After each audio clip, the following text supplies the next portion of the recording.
I know. Hear you. Like, we walked 10 feet later. All right, so 6.8 is on.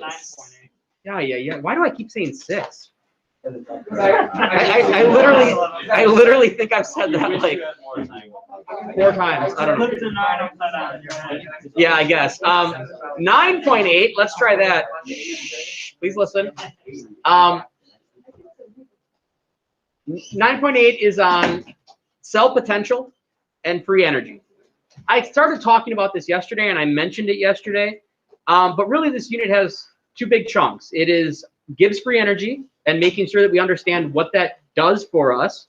The big takeaway with Gibbs free energy is if you get a negative value of delta G, your reaction is thermodynamically favorable. If you get a positive value of delta G, your reaction is thermodynamically unfavorable. Okay? So that's free energy. The other half of this unit that really matters is the galvanic cell stuff. Okay, the electrochemistry stuff. With galvanic cells and electrochemistry, what you're looking for is a positive cell potential, a positive voltage. Okay? When you have a positive cell potential, that means that your battery or your galvanic cell is thermodynamically favorable. So they're very much related. And as a result, we're going to have an equation that we can use to solve for either knowing one of them, right? If I know the Gibbs free energy, for example, of a galvanic cell, I can use that to solve for the cell potential. If I know the cell potential of a galvanic cell, I can use that to solve for the Gibbs free energy of that cell.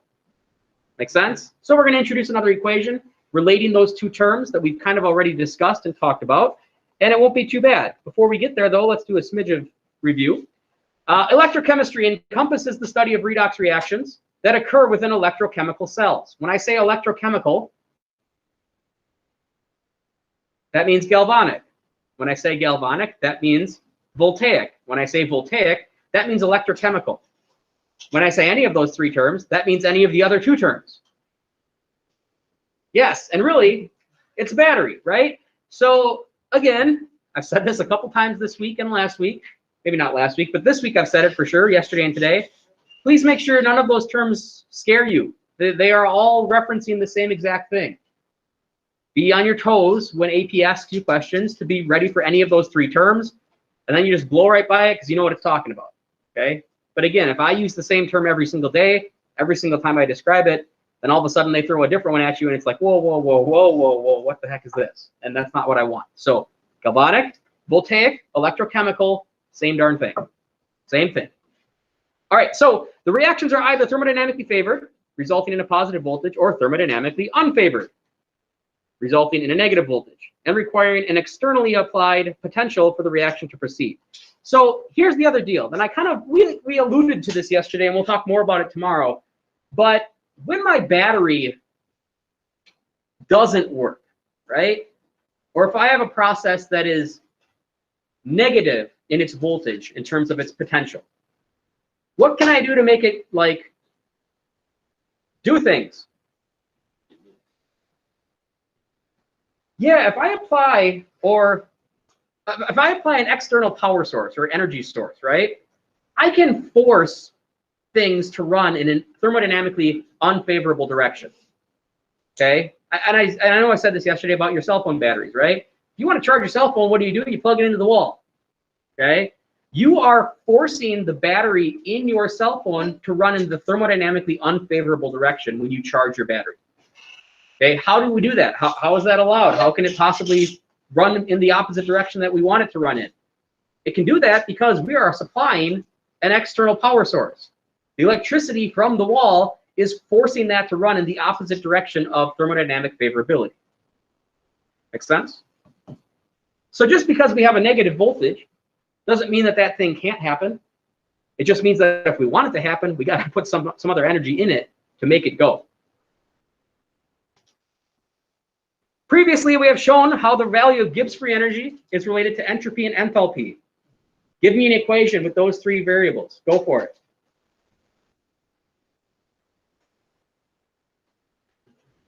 Gibbs, entropy, and enthalpy. What's the equation that uses those three variables?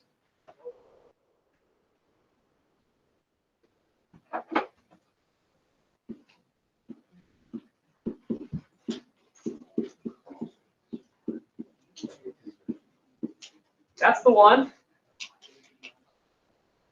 Do you have to memorize that?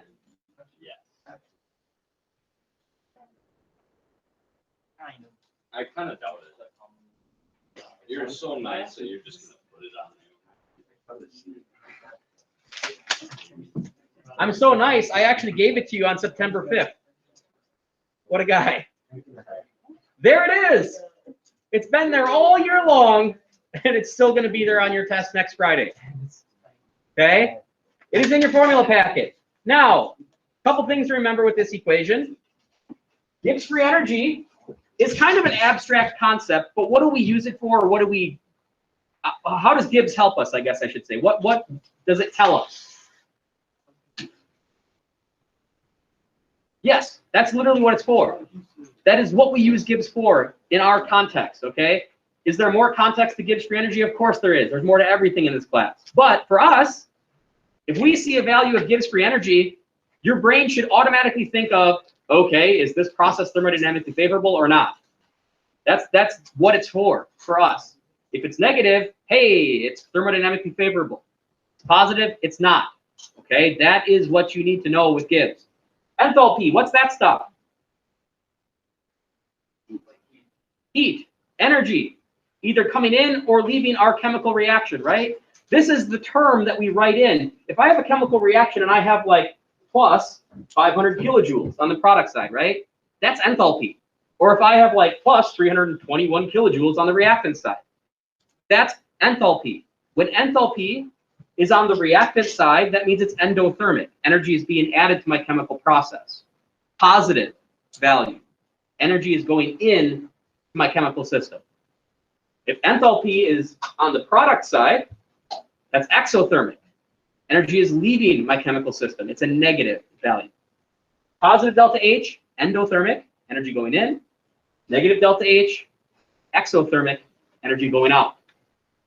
Cool? And generally, when we talk about energy in or out of our system and we're discussing enthalpy, yeah, we're really talking about like the transfer of heat.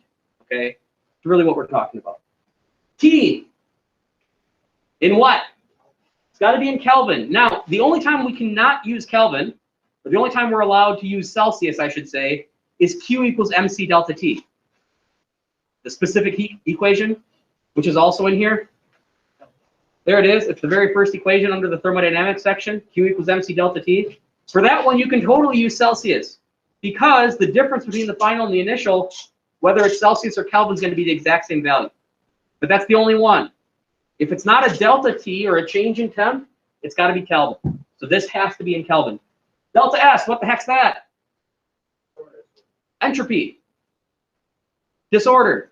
Now, again, there's more to discuss with entropy. Entropy is very abstract, much like Gibbs free energy is very abstract. But for us, entropy is generally something that we predict. If I look at a chemical reaction, I should be able to kind of tell whether the entropy is increasing or decreasing. Remember, if you have more moles of product, generally that means that you have more disorder throughout that process as it occurs. Or if I go from a solid substance to a gaseous substance, solid is the most ordered arrangement of atoms and molecules. Liquid is less ordered, or in other words, more disordered, aka more entropy. And gas is even more disordered, the greatest quantity of entropy of our phases of matter. So generally, you can predict entropy just by kind of eyeballing that reaction. Well, how many moles do I have on the left? How many moles do I have on the right? What kind of substance did I have on the left? What kind of substance do I have on the right? And you should kind of be able to make a decent prediction of whether entropy is going up or down based off of what you have. That was a lot of review, but I think that was good. I had a good time. All right. Next equation that we used. We had an equation that allowed us to compare the equilibrium constant with Gibbs free energy. Man, I wonder where I could find that.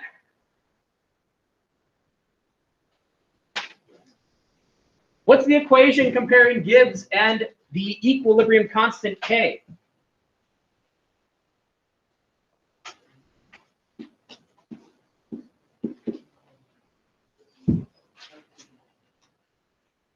What's my equation?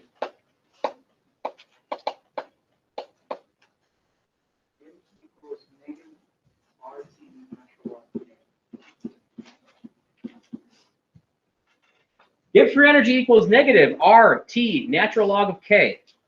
That still Gibbs free energy, the same one in the previous expression. We use it to figure out whether something is thermodynamically favorable or not. R, what's R? The gas constant. Or doesn't that have like more than one value that we can use? Man, gosh, I got to memorize those too. I don't? No. Wow. Well, they're stuck in here whether I want them in here or not. That wasn't really a choice. It just kind of happened. The gas law constants are in your formula packet. Now, be careful. They're not in the thermodynamics section, right? They're in the gases section. So we've got to go up on that page, the second page. But there it is. R equals 8.314 joules per mole times Kelvin. That's when we're using it for thermodynamics. When I use this expression, I want to use the value of R in terms of joules. If I'm using R for PV equals nRT, generally we're going to use the one right below it, which says liters atmospheres times mole per Kelvin. Okay? So when we're doing it for gases, or like the ideal gas law, we are generally going to use the 0.08206 liters times atmospheres per mole times Kelvin. And when we're using R for thermodynamics, in other words with Gibbs, we are going to use the joules version of that, 8.314 joules per mole Kelvin. Okie dokie. T, temperature in Kelvin. Again, not delta, so we have to use Kelvin. Natural log of K. K, what the heck's K? Equilibrium constant. How do I mathematically set up the equilibrium constant? Products over reactants. And if I have coefficients, what do I do with those? They're the power. And if I have a solid or a liquid, what do I do with those? You don't include them. Look how many things we're like connecting now. Isn't it fun?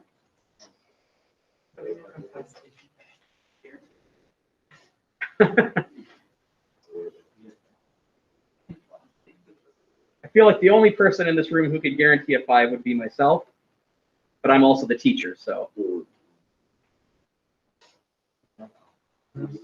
I didn't say that. I said a guaranteed 5. Right. See you on test day. Yep. Be there. Nice. Yep. I'll proctor your test if you want me to. Okay. That's a joke, continuing the joke that you're not taking it. All right, so these are the two equations. Now, a couple things to keep in mind. When Gibbs is negative, your process is thermodynamically favorable.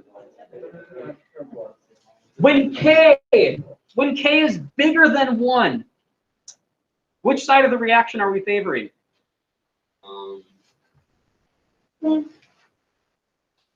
Products. When K is less than 1, which side of the reaction are we favoring? And if K equals 1,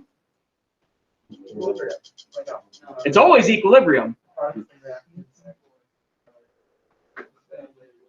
Yeah, I mean, really, neither side is favored, right? I have like almost equal quantities on each side of my reaction is what that kind of means. Now, if the coefficients are different, then we got a whole different ballgame to deal with. But yes, if we're close to 1, that generally means that your reactants and products are equally favored.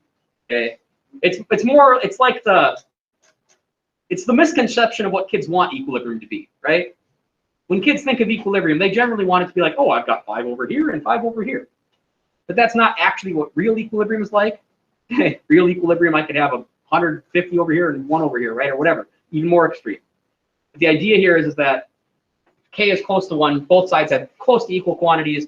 If K is greater than 1, I'm very much favoring products at equilibrium. If K is less than 1, I'm very much favoring reactants at equilibrium. If K is greater than 1, what is delta G? Negative, because products are favored. If K is less than 1, what is delta G? Positive, because reactants are favored. I've given you that relationship earlier in this unit. You wrote that down, I think, in 9.3 or something. 9.5? Question mark? 4 or 5. 9.4 or 9.5. I definitely told you that when Gibbs is negative, K is above 1. And when K is less than 1, Gibbs is positive. I totally said that. That's a great relationship to have in your head. That's a great relationship to have in your head. Let's give you another one. Here's our last Gibbs equation. And again, where could I possibly find this? Well, yes, I could find it there. Where could you find it for yourself? In your formula packet. How nice. The last Gibbs equation you have on that sheet is that the Gibbs free energy equals negative NFE. Let's go through this. Okay, let's go through this. The E with the degree symbol is cell potential. This is related to galvanic cells, voltaic cells, electrochemical cells. Gibbs is still Gibbs. The N value. Do I have a little key next to yours? I don't know where my key went. I think I chopped it off.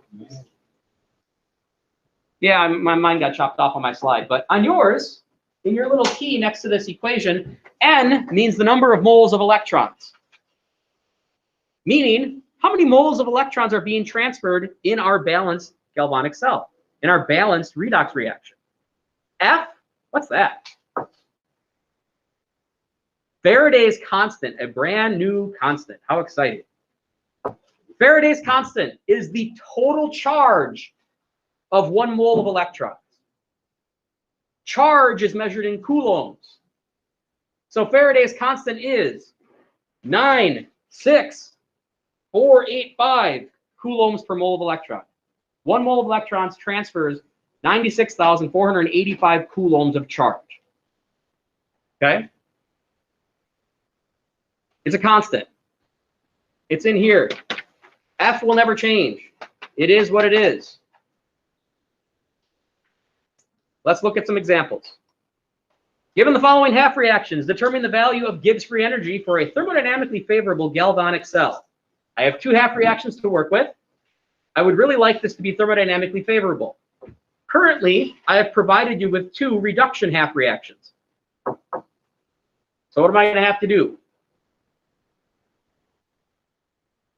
I got to flip something. Which one do you want to flip?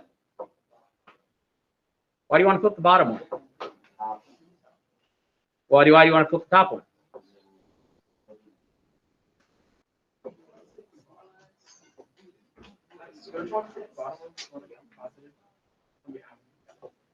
Yeah, let's think about this for a second, right? What's the end goal? The end goal is thermodynamically favorable. In terms of voltage, what's a thermodynamically favorable process?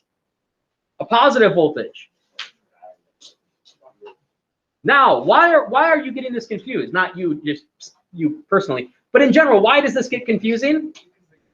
Yes, because Gibbs free energy needs to be negative in order for it to be a thermodynamically favorable process. Gibbs needs to be negative. Voltage needs to be positive.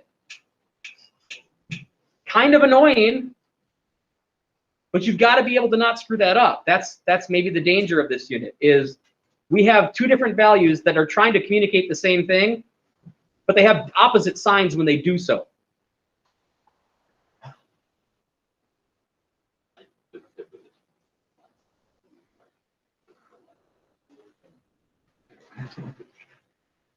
Cool.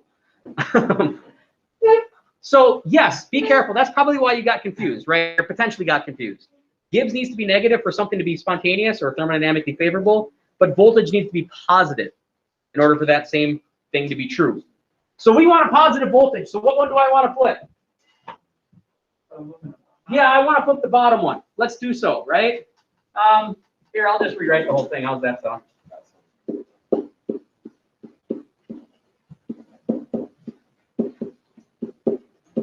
There we go.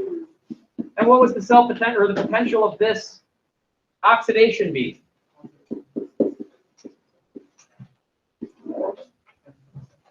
Nice. So the overall cell potential then is, I have that plus this. I mean, ooh, yeah. I was getting there. Now, I'm losing 3 electrons, I'm gaining 2. How's that look? Not great. Now, in reality, we should totally like balance both halves and do all that stuff, but this is really, really easy because there's no oxygens, there's no hydrogens. We don't have to do any of the weird redox balancing stuff. We've just got like a nice ion and a metal and an ion and a metal. It makes life much simpler. So I'm losing 3, gaining 2.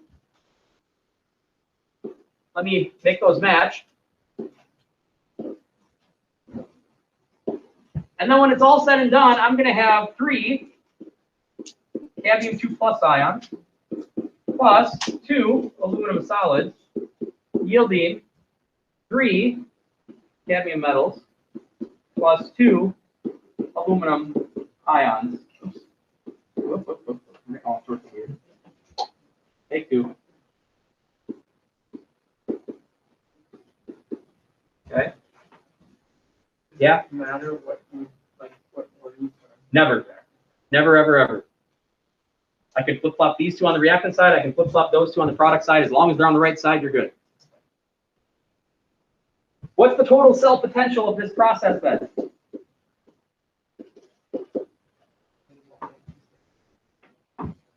.66 positive, 0.4 negative, 1.26 volts. Positive 1.26 volts, right? All logical so far, very, very easy. Okay, what do we want to do? I wanted to solve for Gibbs free energy. So now we use our brand new equation. Our brand new equation said that delta G equals negative NFE. So Gibbs free energy is going to equal negative moles of electrons. How many moles of electrons did I transfer? What do you guys think? Wow. I feel like we're wrong. Reaction. That's facts.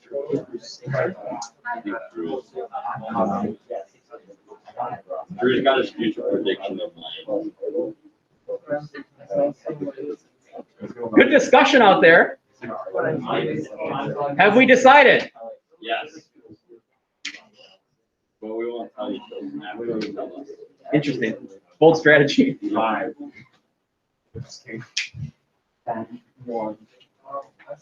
Hey, so these up here, right? These are half reactions. That's the whole reaction. This thing lost how many electrons? 6. How many did that gain? 6. Well, when it gained those, where did it gain them from? From this half. So how many did I transfer? 6. You're half right.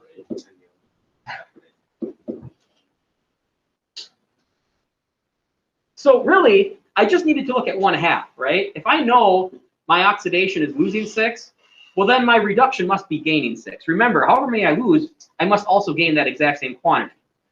So I guess if you want to figure out N, you really have to look at just one of your halves, as long as it's balanced appropriately. Because both of your halves will tell you the same number if it's balanced. This is losing 6, that is gaining 6. Okay, how much should I transfer? 6 of them. All right, F, what's F? Faraday's constant, that's in your formula packet. It is 9, 6, 4, 8, 5 coulombs per mole of electron.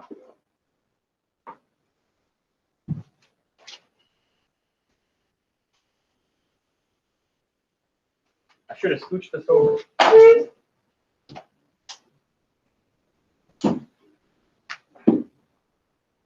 Oh no.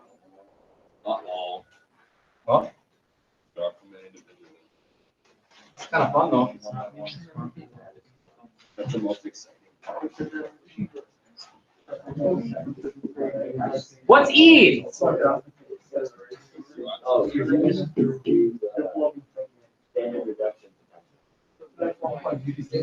Standard cell potential. Units out. Let's talk about units. 1.26 volts. Yesterday I told you what a volt was. Go look in yesterday's sheet. What's a volt? It's right above. It's right by the batteries. Joule per coulomb.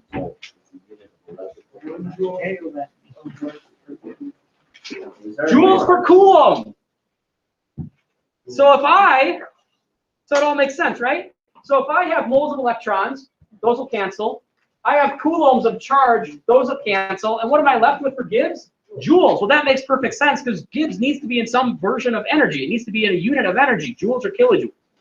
So this is good. That means our equation is appropriately mathematically set up to give us the right unit. How exciting. All right, punch it all in. What do we get?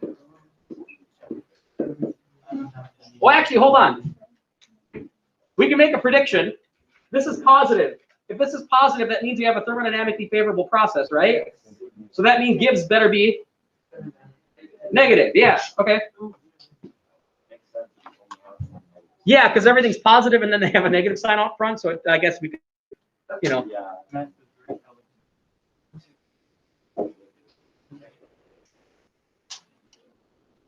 You can't have negative moles of electrons, right? Sure can. Sure cannot. Yeah, the only thing that's going to dictate whether this is positive or negative is your voltage. Okay. Yep. I thought it was more than that.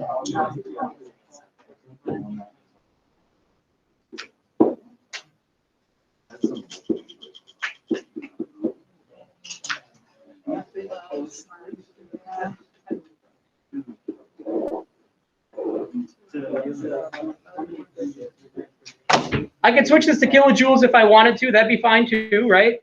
Yeah, it didn't specify which one to use. Generally, Gibbs is in kilojoules, but whatever. We'll leave it in joules if you prefer, or if you don't like that, you can certainly switch it. Or they would specify what they want. Pretty easy, I think. The hard part maybe with this equation is making sure you get your moles correct, right? Because you do kind of need a balanced process, or you need to balance the process, the redox reaction, to get the moles correct. But, I mean, really, it's just plugging and chugging like any of our other equations. The math in this, in AP Chem in general, is just algebra, right? You get some pieces of information, you solve for another, and, you know, you're kind of good to go. A galvanic cell has a standard potential equal to 0.22 volts.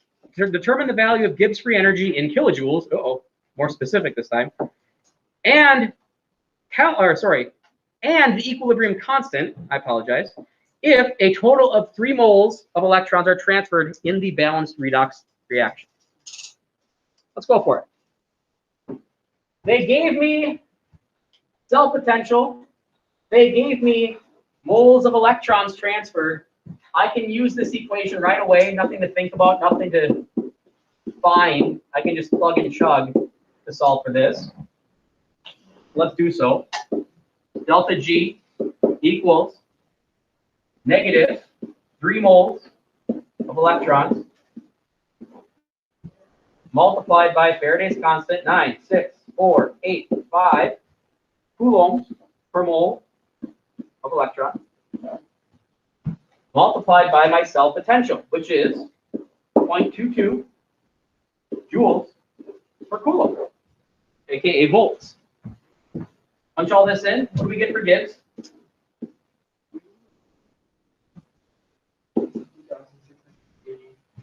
Say it again. Do you want to include it or joule? Kilojoules. Oh, okay. 62.7. Positive, negative? Negative. Careful, careful, right? 63.7, you said? Yeah. Is there a second on that or a verification somewhere else out in the crowd? Cool. Okay, that was half the process. The other half is solving for the equilibrium constant. Where'd that come from?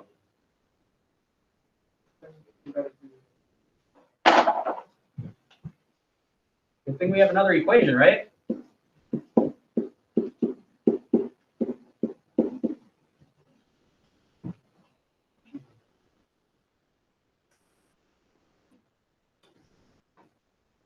Now, how weird is that? We're trying to solve for the equilibrium constant of a reaction that I haven't even given you. I gave you no reaction whatsoever. And I'm like, hey, go solve for K.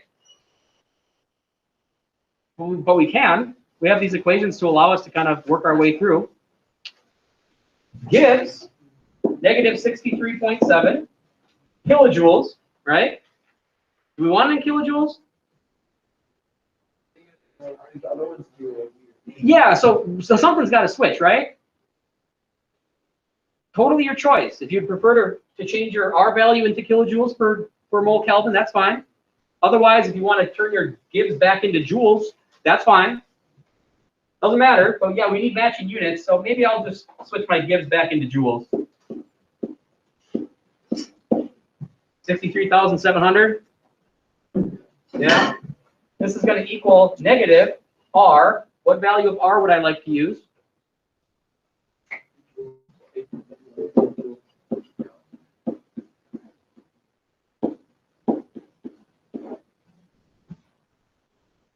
Multiplied by 10. What's my temp? Oh, they didn't tell me it. Well, I know. You see that guy? You see that guy? Standard. We are under standard conditions. They do not have to tell you the temperature, because if you see the little degree symbol anywhere, you're under 298 Kelvin. Standard.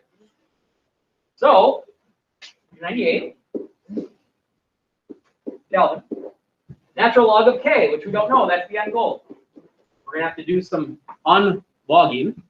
We can do that. We're smart enough. Negative 6.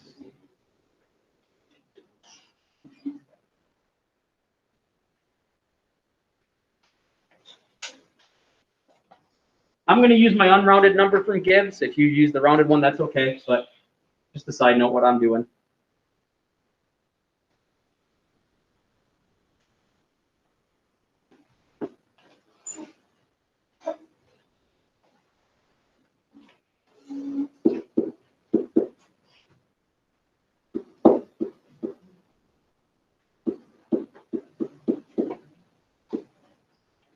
I think I'm getting this.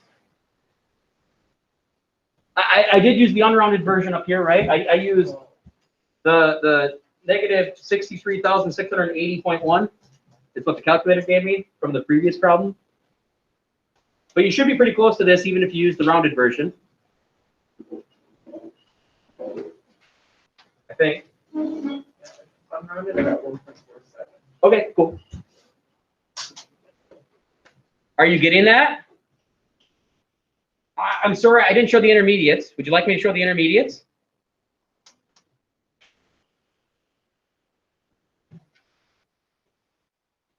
Anyone? Are you sure? I've shown a lot of intermediates and, you know, I can still do it. Well, if one person wants to see it, I want to show it. Yeah. All right, thank you. That's all. Yeah. So I would need to divide and divide. So really, I guess I end up with like, I divide by negative 8.3 and 4, I divide by 298, and I'm going to end up with 25.7026 blah, blah, blah equals natural log of K after I divide by those two values. So then how do I get rid of the natural log? I take e to the power of both sides, because natural log is log base e, mathematical constant e. So e to the power of 25.7026 in my calculator gave me a K value equal to 1.45 times 10 to the positive 11. Couple things now of note, and the next slide will summarize this for us. What we've done is I gave you a positive cell potential, right? I told you the cell potential is 0.22 positive. And then I said, hey, solve for Gibbs. And we solved for Gibbs, and we got negative 63.7 kilojoules. And then I said, okay, sweet, solve for the value of the equilibrium constant. And we got 1.45 times 10 to the 11. Do these numbers all make sense to each other? Here's the deal. The relationship between these three values always has to be the same. In other words, if I give you one of these three, E cell potential, Gibbs free energy, or the equilibrium constant, K. If I give you any one of those three, you can immediately tell whether you have a thermodynamically favorable process or not. And you should absolutely be able to predict the other two. Here's what I mean. Positive cell potential, I should totally have a negative Gibbs free energy. Negative Gibbs free energy means my products of that process should be favored, right? Here's my equilibrium constant expression. Which side is favored? By a lot, right? Hugely. So these three values should never be in disagreement. They always need to be agreeing with what one of the other three is saying, right? If my voltage was negative, if I had a negative cell potential, what's Gibbs? Positive. And what's K? Less than 1. If I give you a K value less than 1, Gibbs is positive. Cell potential is negative. Yeah, they're all friends. Okay, different contexts of chemistry, but we should be able to flow in between any one of the three to any of the other two. And they should always be in agreement with one another in terms of whether the process is thermodynamically favorable or not. This is useful, very, very useful. Understanding these relationships between these three variables goes a long way on that test. It really does. This will help you in a week and a half if you understand this. I can all but guarantee there will be a couple questions where understanding these relationships will get you that question correct. Okay? All right, so in any thermodynamically favorable galvanic cell, delta G is, K is,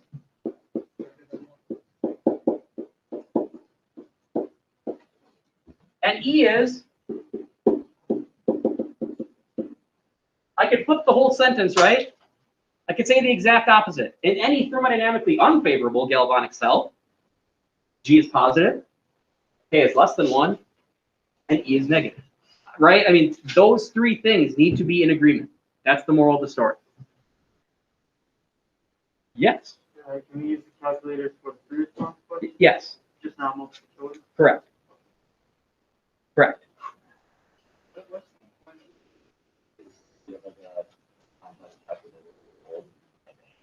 What's the point? Oh, can you be more specific with your question? So the multiple choice is designed to be more conceptual, I guess you could say. And then when they make you use numbers, in theory, there should be a nice way to kind of either round them off or cancel things out to make it just mental math. Yeah, I mean, if you've done enough practice tests at this point, people who have done enough practice tests can probably attest to this. But generally, and I think I said this way back in the day, too, probably a month and a half ago, I said something along the lines of, even when the numbers look really weird, they're actually not. It's just a matter of like understanding what you're given. So when you're given 0.16 mole, or sorry, 0.16 grams of, if I give you 0.32 grams of oxygen gas, right? It's like, well, that doesn't sound very friendly, but that's 1/100th of a mole. You know what I'm saying? So like when they give you weird numbers, it's usually like there's a way to make it not weird. But that does take practice. Again, if you're not practicing multiple choice without a calculator, you don't get a calculator on multiple choice. Remember when I said a couple weeks ago that people freak out over that, like the day before the test? Hopefully that doesn't happen this year. Hopefully. All right, let's do a smidge of 9-9.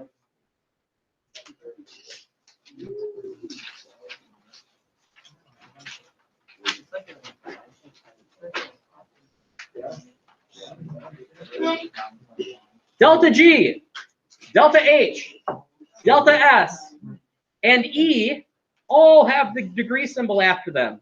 This means standard, which is what molarity? What's the pressure? 25.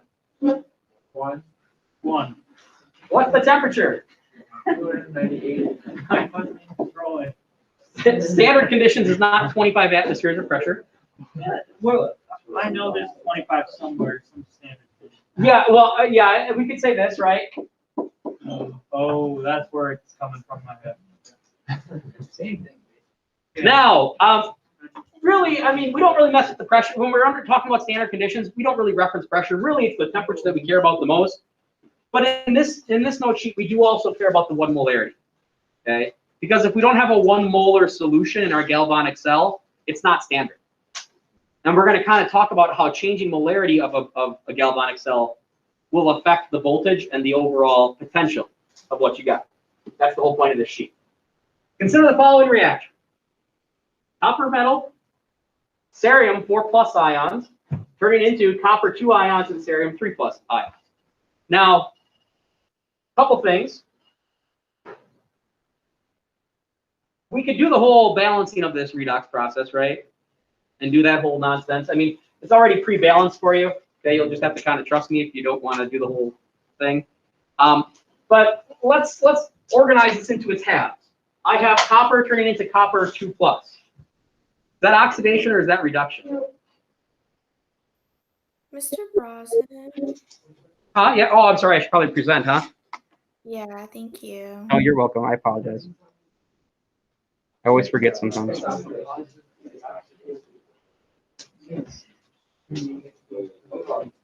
There we go. Let's try that. From the previous slide, here's your standard stuff. Sorry, guys.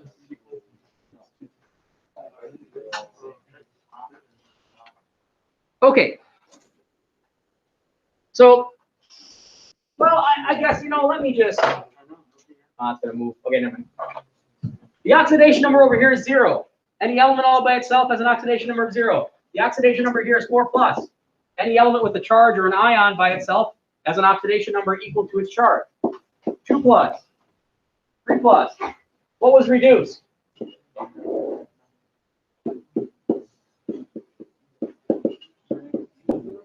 What was oxidized?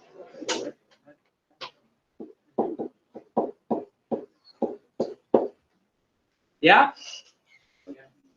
Been a while on that stuff, I suppose, but hopefully that makes sense still. So let me take my oxidation half.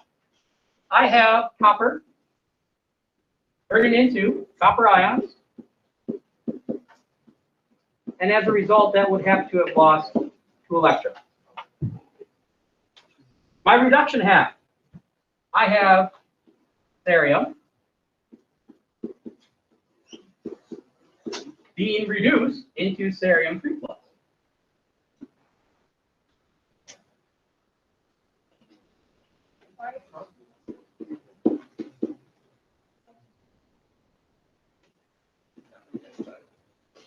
Is this on the back of your periodic table?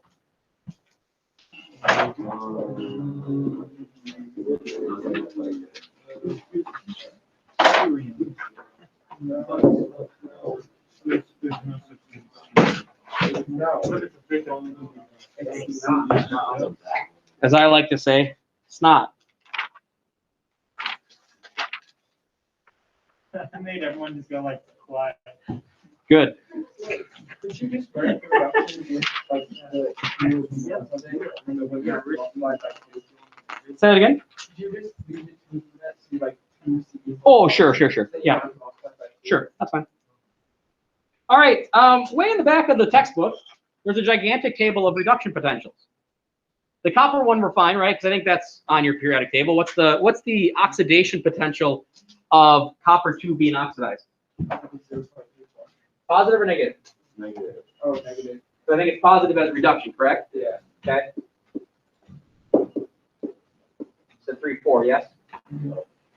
Cerium, where are you?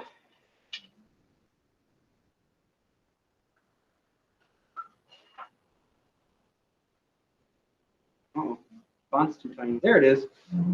This, going from 4 to 3 as reduction, is positive 1.70. Now, on a test, or next Friday for the AP test, Very obviously, they would have to give you that, right? Or give you a table or something like within the problem for you to look it up independently, but they can't just leave you hanging. And that's not something you would certainly be, you know, you're not going to memorize that for very obvious reasons. That'd be awful. But anyway, so here we go. The overall balance process was written up above. I don't have to rewrite it if I don't want to. What's the overall potential of my reaction?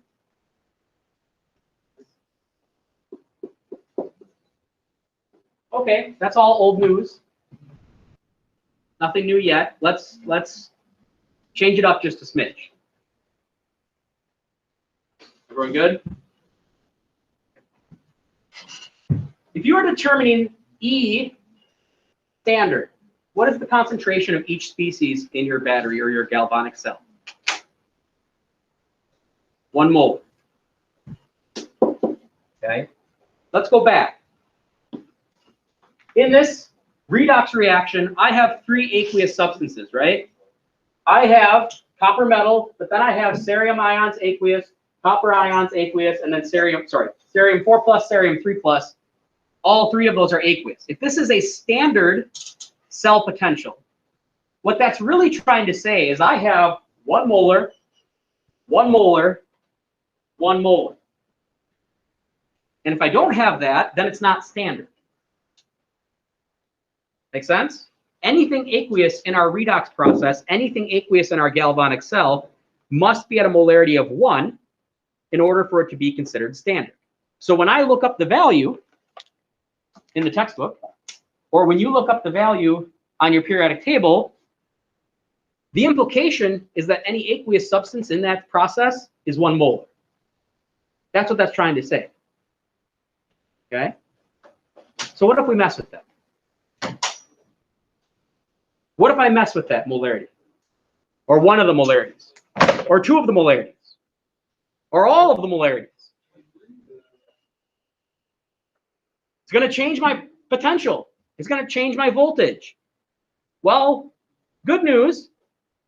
It's not too bad to think about. Okay? According to Le Chatelier, what would happen if I increased the molarity of Ce4+? Let's go back to our equation. If I happen to increase the molarity of this, instead of making it 1, let's say I cranked it up to 2. What's going to happen to my reversible process?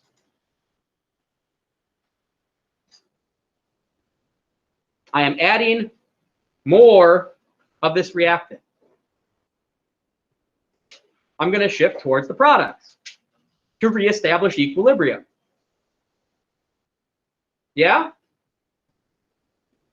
So, hypothetically, if I mess with this cell, again, under standard conditions, its potential is 1.36. But if I mess with the molarity of cerium, what would this process do? Well, it would shift towards the products, right? It would shift right. So, in that instance, what's our prediction in terms of the value of the cell potential versus the standard cell potential? I have shifted towards products. In other words, I've made the process more favorable.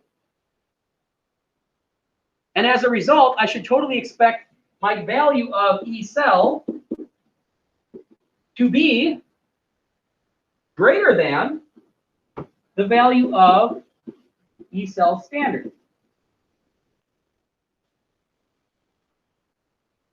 So this is just conceptual, right?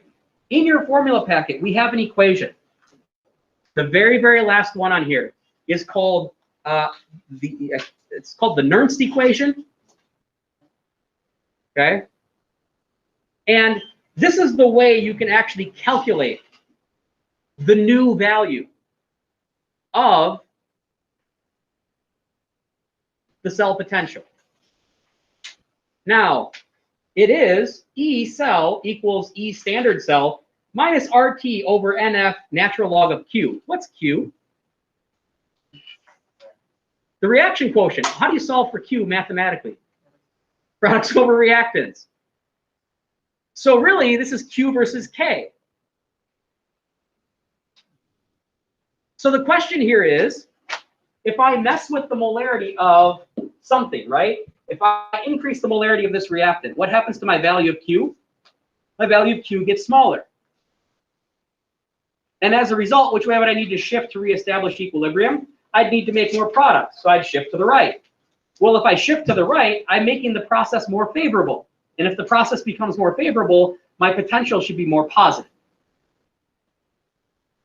It's intuitive with what we've done all year, right? It's related to Le Chatelier's principle in shifting.